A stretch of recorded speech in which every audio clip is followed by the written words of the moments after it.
Hello guys, and welcome to this video where I'm going to be showing you how to use Nigerian voice on 11 labs. So the first thing you have to do is to go to 11 labs website here and click on it. Now the next thing is to click on the voices option here, and then it should bring you to a page like this. Click on the library option, and uh, in the search bar type Nigeria or Nigerian.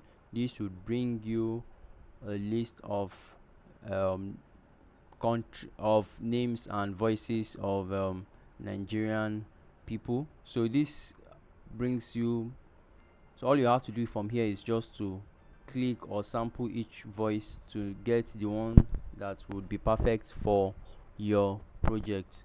Once you've gotten it, click on add to my voices, and then you can proceed with um, adding it to your project and editing it for a better result. If this video has been of help to you, please leave a comment below, and I'll see you in the next one.